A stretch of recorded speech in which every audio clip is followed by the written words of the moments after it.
Vamos a hablar esta noche de los bootleggers, los contrabandistas de alcohol en los Estados Unidos. Hablaremos de la ley seca, ¿no? Y muchos recordarán artículos sobre el célebre Jack Diamond, un rico bootlegger, ya vamos a ver qué es lo que quiere decir esto, que huyó a Europa escapando de sus enemigos, que fue apresado después en Alemania, devuelto a Norteamérica. Pero el asunto es este. En algún momento los estados nacionales empezaron a pensar que por ahí era conveniente prohibir la venta de alcohol, dado todos los desastres que el alcohol causaba, su consumo, sus consecuencias económicas, etcétera, etcétera. Y en Estados Unidos llevaron esa idea a la práctica con una reforma incluso de la Constitución, ¿no? Que fue ratificada en 1919. Y desde entonces rigió allí la llamada prohibición, es decir, que era ilegal vender alcohol, salvo con fines medicinales. ¿Cómo llegaron a esa ley? Bueno, por un montón de motivos. Un día de diciembre de hace muchos siglos, los primeros colonos europeos, antepasados de los norteamericanos blancos, desembarcaron con su pequeño barco, el Mayflower, en la rocosa costa de lo que hoy es el estado de Massachusetts, ¿no? Y se les llamaba o se les llama a veces los 100%, aludiendo a la lealtad de sus convicciones, su fortaleza, principios religiosos, morales. Bueno, estos primeros inmigrantes pertenecían a la secta de los puritanos y su influencia puede sentirse aún hoy en los Estados Unidos. Y la prohibición o ley seca es una de las derivaciones de este cristianismo puritano. Los norteamericanos la llamaron el noble experimento. Para muchos de ellos, la ley seca fue no solamente un asunto de salud o económico, sino también algo religioso. Ellos que han creído que su país era la morada de Dios, decían que promulgar esa ley era una especie de deber divino. Hablamos no hace mucho aquí de Henry Ford. Sí, el otro día. Y creo que dijimos que había sido uno de los que propugnó esta ley. No por ser puritano, sino porque él decía que solo podía vender autos baratos si tenía lugar la prohibición. Porque el trabajador promedio gastaba una gran parte de su salario semanal en el bar, en el boliche. Después de la prohibición ya no pudo gastar ese dinero, se vio obligado a ahorrar. Todo esto lo decía Ford, ¿no? Y una vez que ha empezado a ahorrar, se da cuenta de que pronto tendrá como para comprar un auto. Y así, decía Ford, se han multiplicado mis ventas gracias a la ley seca. Muchos fabricantes norteamericanos pensaban como él, como Ford, porque las grandes empresas no solo vendían más a causa de la prohibición, sino que también tenían un mejor rendimiento de sus obreros, porque faltaban menos, cometían menos errores, etcétera, etcétera. O sea que la misma fuerza de trabajo producía más que antes. Pero claro, la prohibición provocó un auge considerable del crimen organizado, ¿no? Al Capone, todos esos tipos. Un año después de la ratificación de la ley, de 1919, ya quedaron prohibidas la manufactura, la venta, el transporte, la importación, exportación de licores en todo el territorio de los Estados Unidos. Y, claro, ¿qué pasa? ¿Está prohibido? Lo hacemos igual.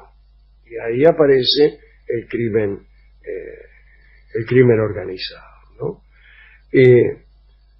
Y vamos a ver qué pasa con los bootleggers. Se denominaban así porque la palabra quiere decir algo como bota, caña en el sentido de la caña de la bota, ¿no?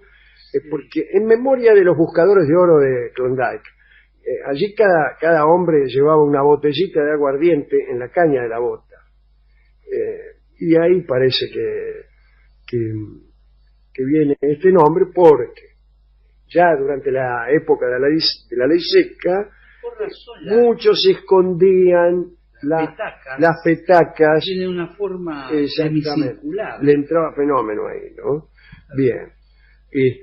Ahora, había innumerables trucos que se usaban, pero igual no era fácil conseguir vino, cerveza o aguardiente, porque ¿sabe qué pasó con la ley seca? Fue eficaz, en realidad no lo fue, pero la mayor esperanza que tenían las autoridades de su eficacia era porque las penas eran muy duras, y especialmente para el que la fabricaba. Ojo que también el que bebía también recibía su castigo, pero eran muy severas las penas para los que vendían, ¿no? Entonces, solamente se dedicaban a este negocio los que pertenecían a una suerte de élite de inescrupulosos, intrépidos y temerarios, que no le tenían miedo al asunto, ¿no? Vamos a explicar lo que ocurría en el mar. La ley seca decía que ningún barco que transportara alcohol podía acercarse a menos de 14 millas de la costa norteamericana. A partir de esa frontera, incluso los barcos de pasajeros que venían de Europa debían cerrar con sello sus reservas de alcohol. Y a las grandes exportadoras que quisieran descargar su alcohol en Estados Unidos, no podían entrar. Si los agarraban ahí, directamente tiraban todo el alcohol al mar y los metían en cana. Muchos anclaban fuera de ese límite de los 14 kilómetros, que era el mar territorial. Y bajaban la carga. Claro, quedaban anclados ahí. Y los aduaneros, las lanchas de los aduaneros, las veían, pero no podían hacer nada de esos barcos porque estaban fuera. Y ahí aparecen los pequeños botes de los bootleggers, que recorrían día y noche todos esos alrededores, aprovechando los descuidos de la vigilancia de las lanchas aduaneras, y aprovechaban la neblina, las noches sin luna, la posibilidad de sobornar a los oficiales de la aduana, y sobre todo las marejadas tormentosas que dificultaban la persecución. Entonces la policía y los contrabandistas trataban todo el tiempo de superarse mutuamente en astucia. Y ahí tuvieron lugar infinidad de episodios, ¿no es cierto? Así que había, yo creo que 400 barcos costeros, y cuanto más barcos ponían los aduaneros, los bootleggers ponían más lanchas o lo que sea, porque ¿sabe qué? Tenían plata. Era un negocio tan redituable que si había 400 barcos de la autoridad, había 2000 botecitos, y bueno, algunos pasaban, y los que pasaban justificaban el negocio, ¿no? También esto pasaba con la frontera de Canadá, con los Grandes Lagos. Este era el sistema. Pero no por eso la existencia de los contrabandistas era color de rosa, ¿no? Porque no solo era la aduana el contrincante. Como se ha dicho, el crimen creció de tal manera que también aparecieron tipos que no se dedicaban a comprar alcohol en el exterior o en los barcos anclados más allá de los 14 kilómetros y pasarlos de contrabando, sino que se dedicaban a asaltar a los contrabandistas directamente. Una segunda generación de chorros que le afanaban a los contrabandistas. Y ese fue el motivo de las grandes guerras y ajustes de cuentas que nosotros vemos en las películas retrospectivas del cine norteamericano, ¿no? Y el mundo del AMPA, especialmente de Chicago, estuvo dominado por ese enfrentamiento continuo entre contrabandistas y ladrones. Esa serie de Los Intocables, claro, por ejemplo. Claro, bueno, ahí estaban el grupo de élite de policías que eran insobornables. Pero después estaban los contrabandistas y después los que le robaban a los contrabandistas. Así que bueno, imagínense que la mayoría de los asesinatos que tenían lugar allí en plena calle eran todos ajustes de cuentas entre ambos tipos de caballeros, ¿no? Bueno, y las ideas de los bootleggers para contrabandear eran muy ingeniosas.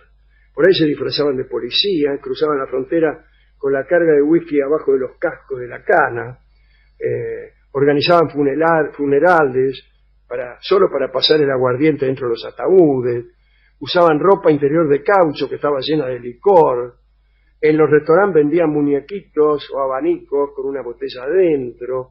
No había ningún elemento de la vida cotidiana que no pudiera servir para esconder alcohol. Paraguas, cámara de fotos. Bueno, ahora bien,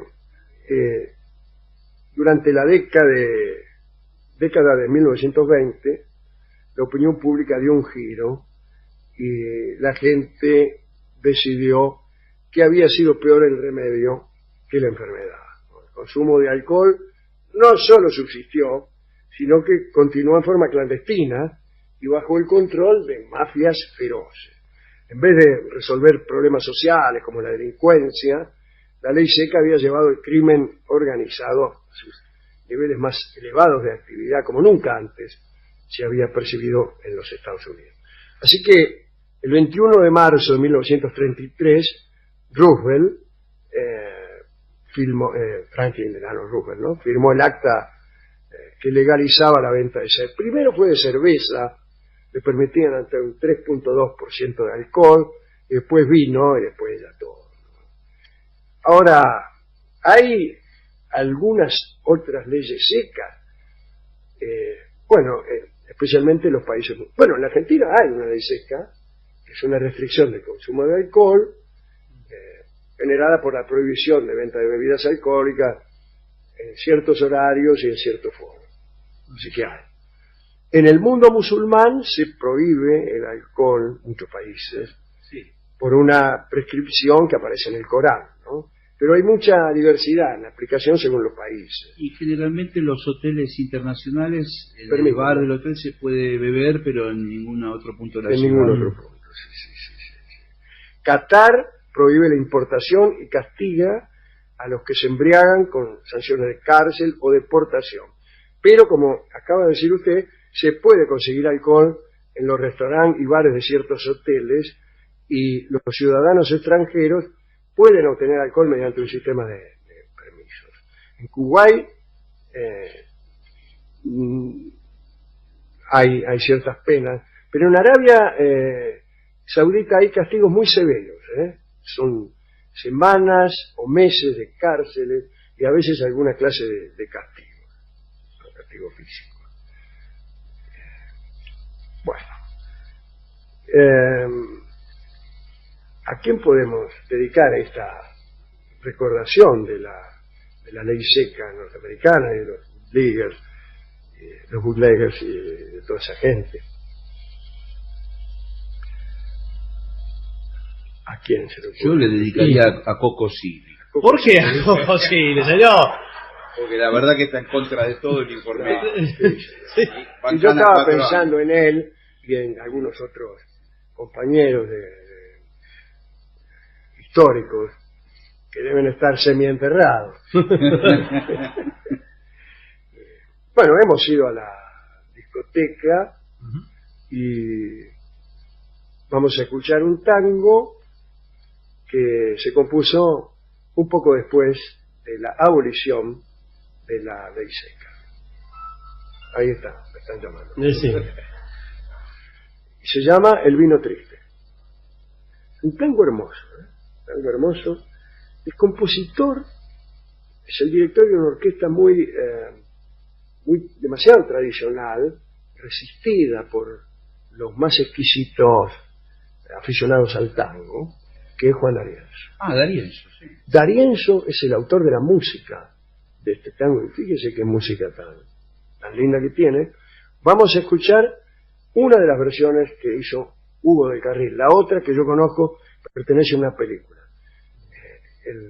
El vino triste ahora mismo canta Hugo del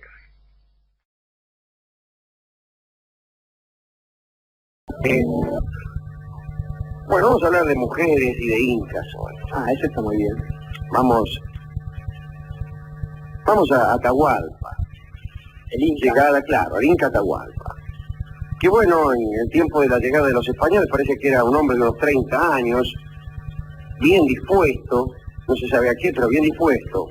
Algo grueso, o sea, un gordito, rostro grande y hermoso, pero también feroz. Los ojos inyectados en sangre. Hablaba con gravedad, como un gran señor que era, por cierto, y hacía vivos razonamientos propios de un hombre sabio. Así lo describe el testigo de aquellos momentos. Los emperadores parecen no diferir demasiado de una punta a la otra del planeta, ciertamente, ¿no? No, porque y está bien que no difieran. Un emperador frívolo es una mala cosa. Ciertamente. Un emperador que haga chistes, No se concibe. no. Yo creo en que ciertos cargos necesitan de una gravedad. Una majestad, justamente. Claro, sí. Bueno, en ese momento, en el momento de la llegada de los españoles, estaba, como ustedes saben, en una encarnizada guerra con su medio hermano Huáscar. ¿Cómo era la cosa? Bueno, se había muerto en 1523 Huayna Capac, un gran inca. Inca, digo, el tipo que mandaba, emperador. el emperador de los quechuas. Emperador del Tahuantinsuyu, dirían ellos, ¿no? Y señor de los 4 puntos cardinales.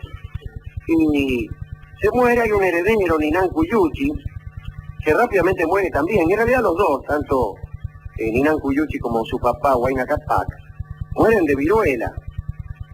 Viruela que habían traído los europeos y que les había llegado a los incas anticipándose a la presencia física de los españoles.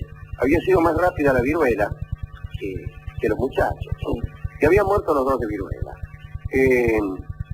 El imperio queda entonces en manos de Huáscar, que decíase que era el único descendiente no bastardo de Huayna Capac, era un hijo de Huayna Capac y de una cosa quería decir la mujer legítima de Sabón, ¿no es cierto?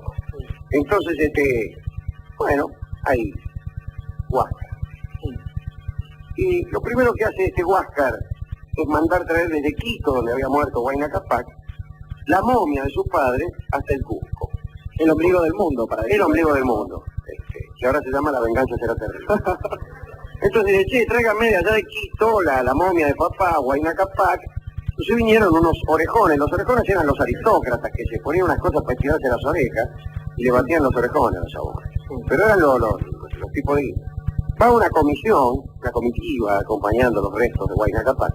Pero Atahualpa, que era el señor de Quito, y medio hermano de Huáscar, no va. Se hace locario y no va. Bueno, cuando llega la comitiva, no lo ve Atahualpa, Huáscar agarra un poco de bronca, ¿no es cierto? Bueno, un poquito nomás de bronca, tanto es así que le hace cortar la nariz a los embajadores y mata a algunos de ellos. Curiosa esa costumbre que también vamos a encontrar en Japón, cosa que se hacía con las víctimas de los combates, más o menos para la misma época además. Claro, cortar las narices.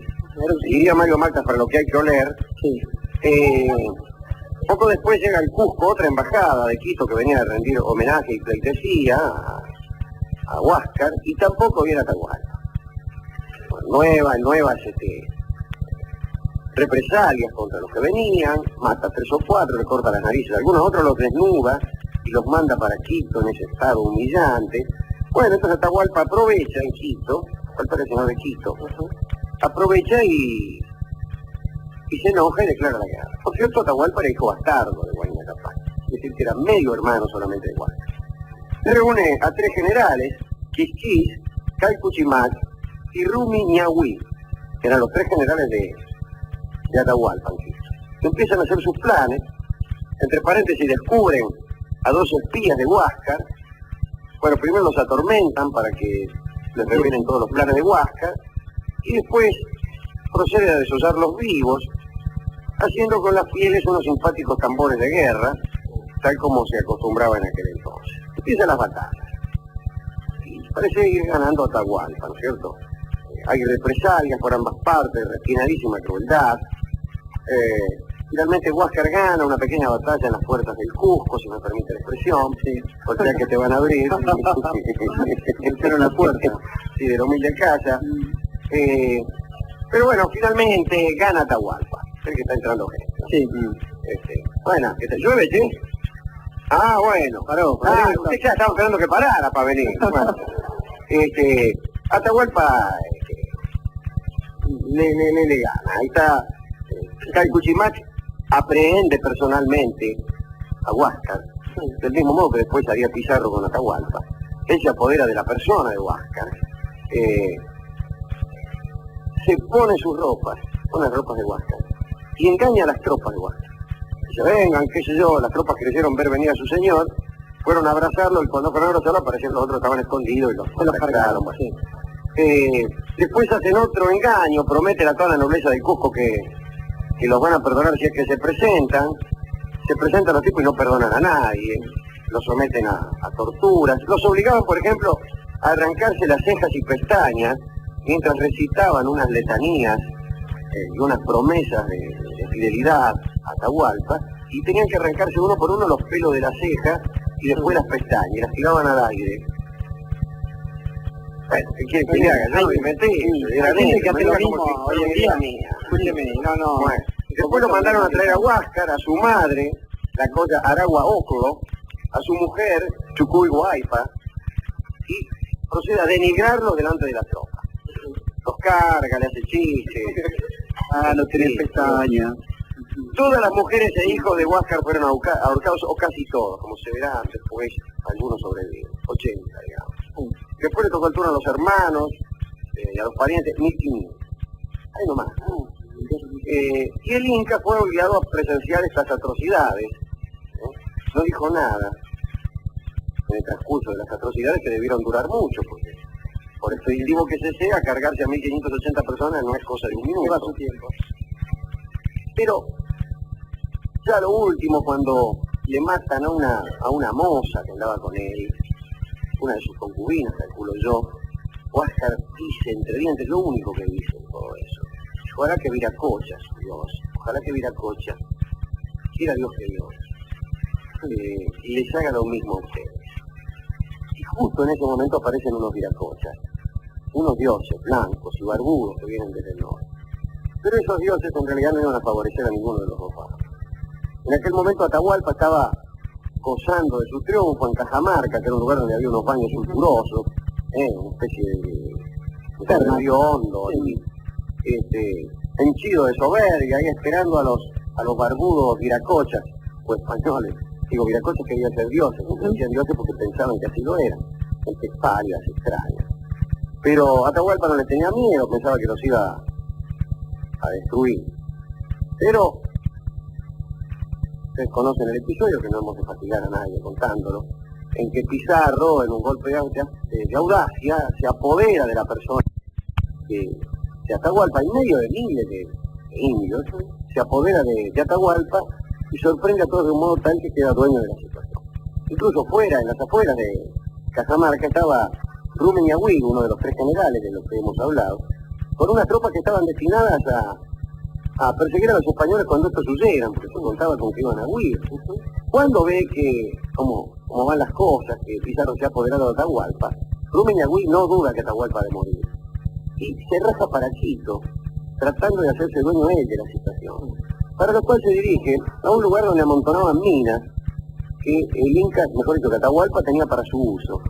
Se apodera del lugar, donde las vírgenes ahí, este rayo, dice, y creyendo que ese también era un gesto simbólico y que el apoderarse de ese lugar significaba también apoderarse del imperio. Entonces va y empieza a cacarear delante de las muchachas, y empieza a contar lo terribles que eran los españoles, mitad para justificarse que él había huido de ellos después de todo. Y dice, bueno, mire que tiene unos bastones que te matan a 300 pasos, hay un animal inenarrable que es el caballo, contra el cual no pueden ni 500 de los nuestros, además vienen recubiertos de hierro, tienen unas barbas extrañas con el rostro cubierto de pelos, Y les cuenta por ahí, para su desgracia, esto, que hasta tienen unas pequeñas casas hechas como chozas, las que usan para cubrir sus genitales. Se refería a las braguetas que usaban los españoles. Claro, las muchachas cuando escucharon eso, se empezaron a reír.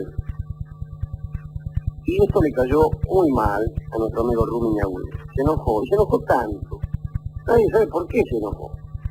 No le gustó esa risa, le pareció que, o que se burlaban de él, o que se imaginaban a esos españoles, etcétera, etcétera, y que tenían fantasías con ellos, yo qué sé. Bueno, las mandó a sepultar a todas vivas en un arroyo, el bueno de Rumi Ñahui. Las mató a todas.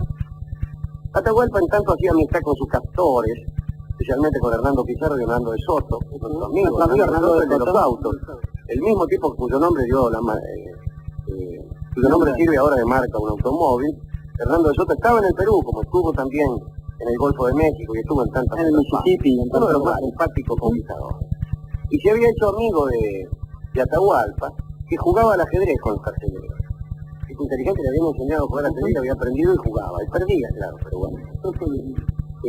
Y como era piolón, viendo la enorme codicia de los españoles, calculó que si él le daba todo el oro que tenía, lo iban a dejar en la casa. Y así le dijeron, dice, vos danos todo el oro, dice que... Y ahí viene el asunto famoso de la pieza llena de oro. Claro, el rescate de Atahualpa, que consistía en llenar una pieza que tenía 6,15 por 4,75 y 2,50 de altura. En realidad tenía 5 metros de altura, pero había que llenarla hasta la mitad. De oro, de piezas de oro. Quiero decir, pulseras, alhajas, no sé, vajillas de oro, no sé qué. Y empezaron a traer las cosas para llenarla. También manda a traer a Atahualpa a Huáscar y lo hace matar. Consigue Pizarro que lo maten a Huáscar. Pero claro, la supervivencia de Atahualpa era un verdadero peligro. Y incluso fueron alejados Hernando Pizarro, el hermano Pizarro, y Hernando de Soto, que era muy amigo de Atahualpa, los alejaron con distintas misiones porque pensaban matarlo a Atahualpa. Le hace un juicio, Pizarro a Atahualpa, y lo acusa de usurpar el imperio, que era lo mismo que estaba haciendo Pizarro, por cierto, de asesinar a su hermano, lo cual era verdad, de idolatría, pobre Atahualpa. Y también lo acusa del vicio nefando, porque al parecer Atahualpa, además de tener un montón de mujeres, le gustaban algunos jóvenes.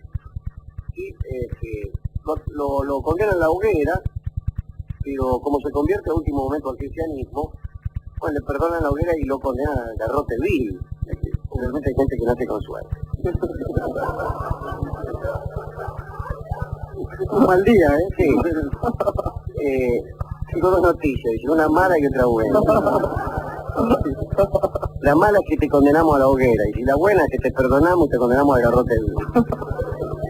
Lo nombran a uno de los 100 hijos de Huáscar que habían quedado vivos, mejor dicho, uno de los 100, Huáscar tenía 100 hijos, algunos habían quedado vivos, uno de esos era Tupac Hualpa, que es nombrado Inca, pero el general Chalcuchimac lo envenena, Pizarro lo manda a quemar a Chalcuchimac, bueno, un entrevero. El caso es que allá en un 15 de noviembre del 33 los españoles finalmente entran en el Perú y capturan a las vírgenes del sol, que eran las minas de Huáscar, y las reparten entre los soldados con gran alegría de los soldados y gran alegría de las vírgenes del sol también. Y como veremos, las muchachas de aquel imperio, como suele ocurrir, vamos a ser crudelísimos en esta descripción, pero verás, con las hembras de cualquier especie, suelen preferir al macho ganador.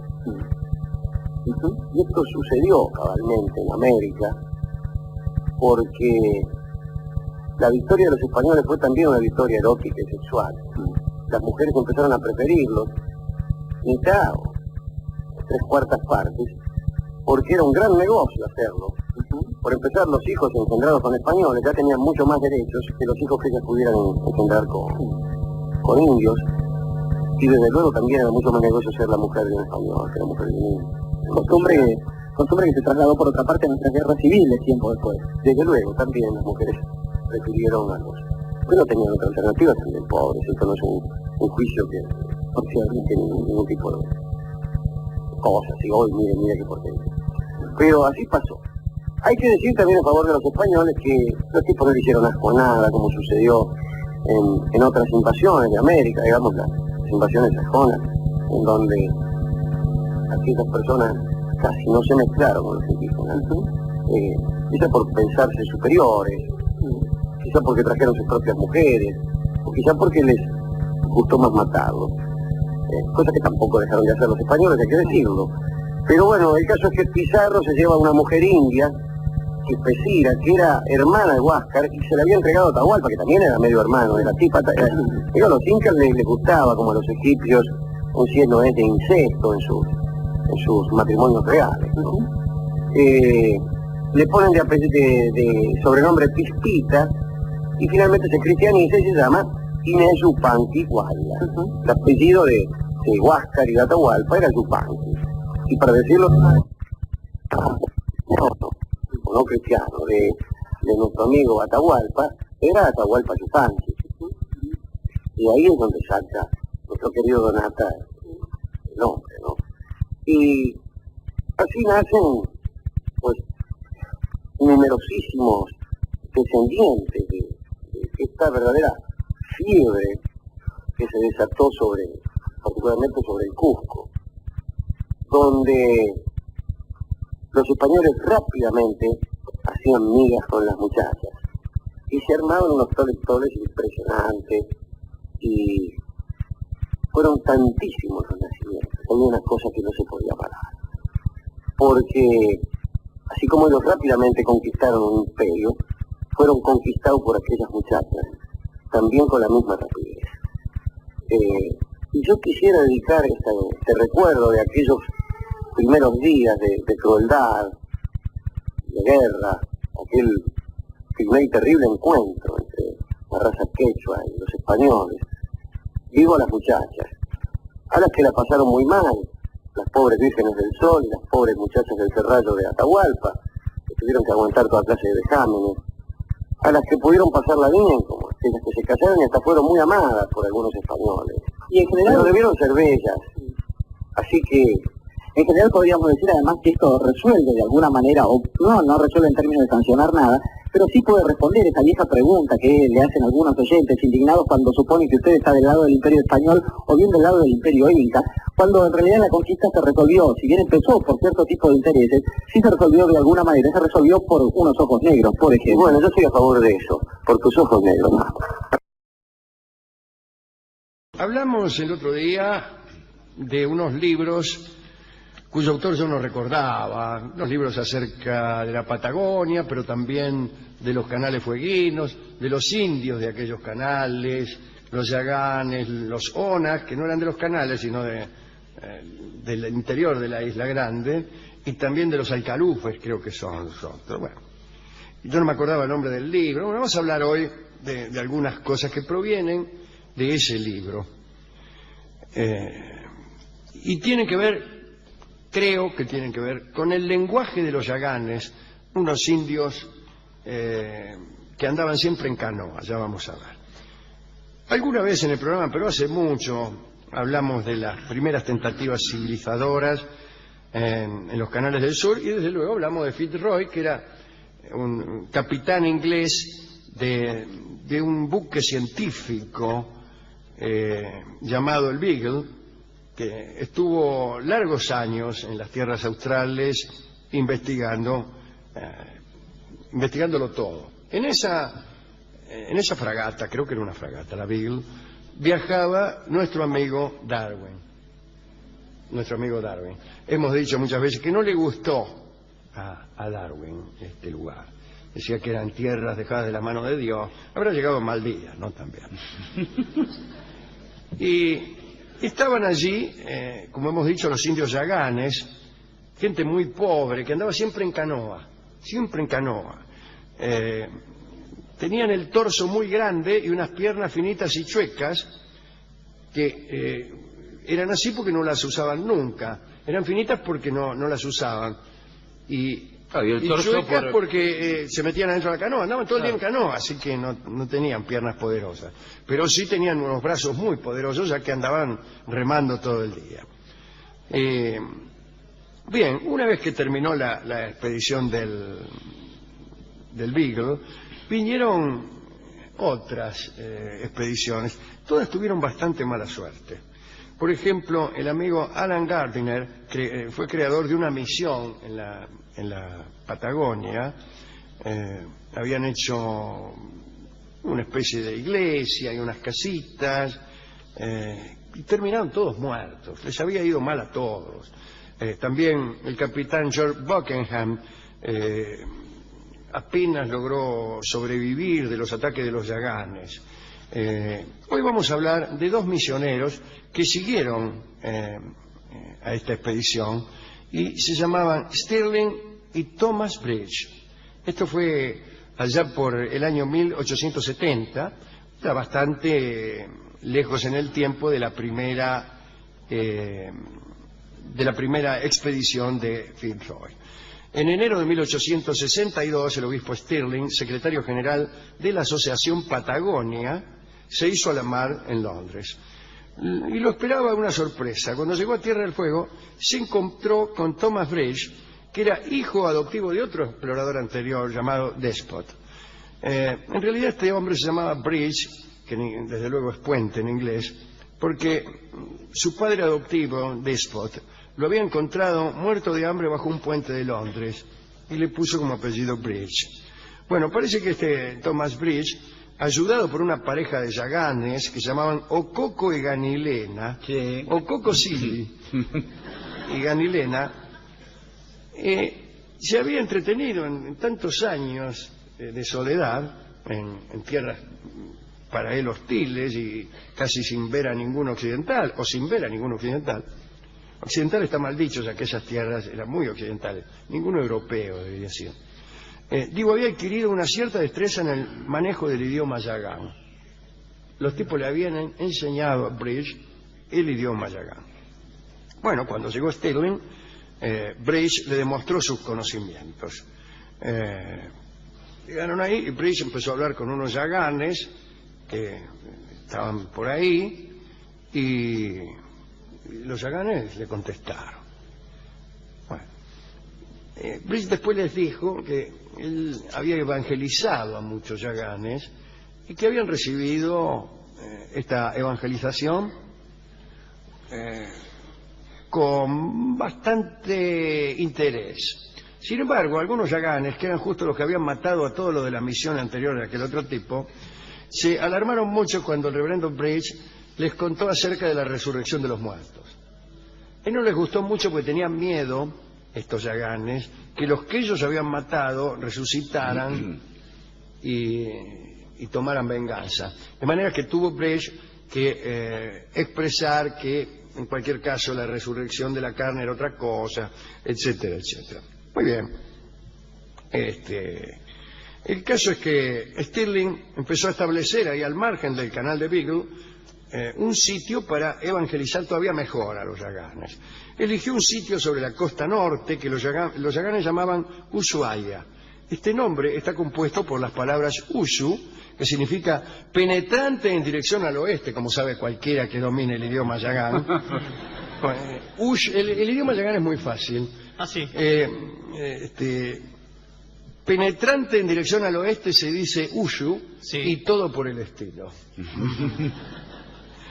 En cuanto al otro pedazo de la palabra, proviene de Naya, que quiere decir bahía en yagán.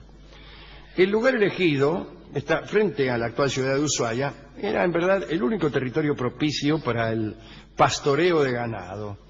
A pocos pasos de la orilla y en todo el entorno de Ushuaia se alzaba un bosque impenetrable. Stirling construyó una cabaña. Terminado su trabajo, tomó una decisión increíble. Ordenó al barco en que había llegado que se fuera y que no regresara por un largo tiempo. Pretendía, por un lado, no perturbar a los yaganes y, por otro, anular en sí mismo toda tentación de regreso, ya que, según parece, esta tentación le aparecía cada 5 minutos. Al día siguiente, Stirling se quedó solo en medio de los yaganes, sin armas, con una cabaña llena de provisiones, que era una tentación para todo el mundo. ¿Armas? Pocas. Pero Stirling lo fue calmando a los yaganes, calmó sus enojos. Es lindo, pues una canción criolla. Y les enseñó a cantar. Distribuyó alimentos paternalmente, salió a cazar con ellos, construyó canoas, y al final se olvidó un poco del peligro que representaba la convivencia con aquella tribu. 7 años más tarde apareció en el horizonte la silueta de una nave que lo venía a buscar Stirling. Cumplieron, no vengan por un buen tiempo, 7 años. Bueno, habían traído, por si lo encontraban vivo, condecoraciones, un nombramiento, lo nombraban primer obispo con jurisdicción sobre las misiones anglicanas de Chile y Argentina, y volvió a Europa. Se le ocurrió repetir un experimento que ya había hecho Fitzroy. Fitzroy se había llevado a 3 yaganes a Londres y luego los había traído de vuelta. El experimento no resultó muy bien. Stirling se llevó otros 3 yaganes llamados Urupa, Chitoy y Jack. Tampoco le fue muy bien. ¿En qué sentido? En este sentido. El cuerpo del yagán nunca pudo acostumbrarse al vestido, ni tampoco al refinado alimento europeo. Al regresar a Tierra del Fuego murieron los 3. Los yaganes necesitaban conservarse desnudos para soportar el clima polar. En verdad lo que hacían era untarse con grasa de ballena o de algún pez para protegerse del frío. Las ropas no les servían, almacenaban sobre su cuerpo la humedad helada, la suciedad, y les hacían mal. Muy bien, en la reunión plenaria de la Sociedad Misionera Sudamericana en Londres, Stirling recomendó a Thomas Bridge, aquel hombre del que hablamos al principio, para ocupar el lugar que él había abandonado. Y así es entonces cuando en 1870 llega Thomas Bridge al lugar elegido en el canal de Beagle. Al año siguiente ya podían verse algunas casas. Bridge se alojaba con su familia, había un carpintero, también un maestro de escuela, y entre ellos empezaron a escribir el famoso diccionario de Thomas Bridge, el diccionario Yagán inglés. Bridge estaba impactado ante la eficiencia idiomática de los yaganes. Era un pueblo muy pobre, muy mísero, vivían en chozas que solo abandonaban cuando la basura y los detritos empezaban a crecer en altura. Entonces no limpiaban, sino que construían otra cabaña. Y ahí se pasaban en cuclillas alrededor de una fogata. La religión que tenían no les recomendaba ningún comportamiento moralmente bueno, practicaban el robo. Pero al pasar tantas horas cerca de una hoguera, la única diversión era hablar. Y tenían entonces una lengua increíblemente rica. Esto había fascinado a Bridge. El lenguaje era, sin embargo, de difícil captación. Por un lado, no tenían escritura, y por el otro, desconocían la existencia de términos independientes, de cada palabra. No podían pronunciar un término separadamente. Su discurso era continuado, y era difícil interrogar al respecto a los yaganes. Los tipos decían como un pintoresco broche, pero no sabían dónde terminaba una palabra y dónde terminaba dónde empezaba la otra. No había tampoco, como hemos contado el otro día, nombres abstractos. No existe en el yagán una palabra que signifique el pescado, pero tienen denominaciones especiales para todas las especies. Esto sucede, insisto, a pesar de algunas divergencias con algún oyente, sucede con idiomas que son poco analíticos. Bueno, el amigo Thomas Bridge, con gran paciencia, preparó primero un alfabeto fonético. Se hacía repetir las frases muchas veces por los indios que pensaban que era sordo el tipo. Ya le dije, Ushuaia. Decímelo de nuevo. Ushuaia. No, ya le dije Ushuaia, Todo junto. Bueno, finalmente terminó el diccionario y el tomo resultante fue un corpus de 32.000 palabras. 32.000. Es mucho. También, no es mucho, un idioma mucho. De los grandes idiomas de Occidente, diccionario bueno, muy bueno de castellano puede tener 55.000 palabras. Así que calcule, ¿no? Tradujo entonces el Evangelio de San Lucas, el de San Juan, cuando vino Stirling a hacer una inspección, vio que en el lugar, en su cabaña, alrededor, había una villa de casas blancas arrimadas a un campanario. Cada casa tenía un frente adornado, con un jardincito, en los fondos tenían huertas con verdura, la población parecía limpia y ordenada, una maravilla. Pero lo que ocurría con los Yaganes era alarmante. Durante su viaje de 1828, ahí con la Beagle, Darwin había señalado en los canales fueguinos la presencia de 3.000 indígenas. En junio de 1874, Bridge hizo un censo y solo había 949. En marzo del siguiente año, a consecuencia de una epidemia de sarampión, quedaron solo 523 Yaganes. Se ha dicho que eran en extremo vulnerables a ciertas enfermedades como la viruela, la tuberculosis y el sarampión. Se dice también que la influencia civilizadora alteró profunda y mortalmente sus costumbres. De cualquier modo, el Yagán nunca había tenido larga vida. Los hombres no llegaban a ser abuelos. Tanto es así que esa palabra no aparece en el diccionario Yagán, porque era inconcebible que alguien viviera tanto. Así que no había una palabra que designara abuelo. Así, acurrucados, confinados a habitaciones que apestaban, transformados en seres sedentarios, fueron perdiendo la energía vital que habían adquirido en las fatigas de la vida nómade. Eran más saludables cuando tenían que pescar desde la canoa y fueron presa de las enfermedades que acabaron con ellos. No solo eso, sino que principalmente cuando el mundo europeo se encontró con el mundo americano, hubo un intercambio de microbios, de enfermedades, de virus, qué sé yo, cómo llamarlo. Y ese intercambio fue desfavorable para muchas tribus y es la principal causa de la merma de las poblaciones, aunque desde luego las matanzas de los conquistadores también hicieron lo suyo, pero en este caso no sucedió. Sí pasó con los zonas, de los cuales no hablaremos hoy. Bueno, desde 1870 los Yaganes habían sido provistos por los misioneros de unos certificados que traían colgando en una bolsa impermeable, y en una tarjeta se guardaba el nombre del indígena y un texto en donde se daban instrucciones acerca de la forma de tratarlos a fin de evitar reacciones violentas. Es bueno que todos nosotros tuviéramos. ¿Cómo? Sí, Por ejemplo, usted es una mina se cuelga aquí una tarjetita que se instrucciones para el tipo que se la levantare. Está bien. Ese yo. Sea cortés. Cuidado, no diga nunca esta palabra porque se pone loca, qué sé yo. Y usted también sale con las instrucciones. También cada uno debe salir con las instrucciones para el trato. Bien, el caso es que un día no hubo más Yaganes. No hubo más Yaganes. No hubo más. De todos modos... Más o menos, ¿en qué año? 1870. En 1800... también por esa época, en el 74 creo, llegó una escuadra del gobierno argentino al mando del comodoro Lacerre, y como afirmación de los derechos argentinos, había una larga disputa, bueno, venía a tomar posesión de esas tierras e instalar allí la primera subprefectura, ¿no? Así que estamos hablando del año 1870. Bridge se fue, renunció a la Sociedad Misionera de Sudamérica,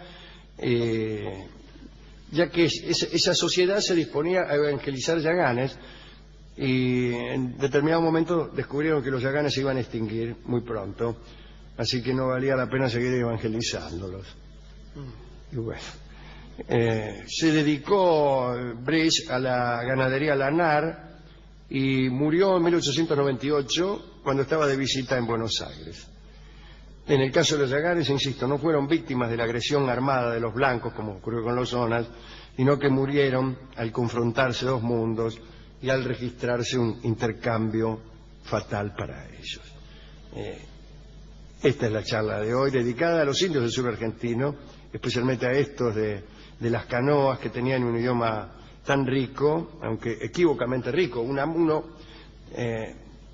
En un interesante ensayo acerca del vascuence, explica que un idioma rico es un idioma funcional, analítico, lógico, y no uno con Muchas con palabras. muchas palabras, claro, claro.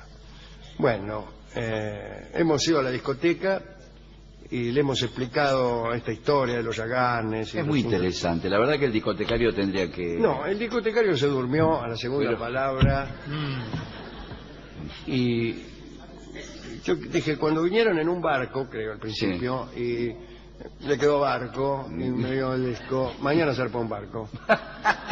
Cuando lo desperté yo Sí, sí. sacudiéndolo, me dijo, Este es usted el- dijo barco, mañana zarpa un barco. Tenemos nuestra clásica versión de Mañana zarpa un barco, que es la versión de Karina Biorlegui con el trío ¿Los primos gavinos? no, este Ah. es el trío de Fernando Marzán. Ajá. Un trío que pertenece al programa Bar del Infierno. Así que escucharemos a Karina en Mañana zarpa un barco, en alusión con toda seguridad al barco que Stirling mandó a regresar.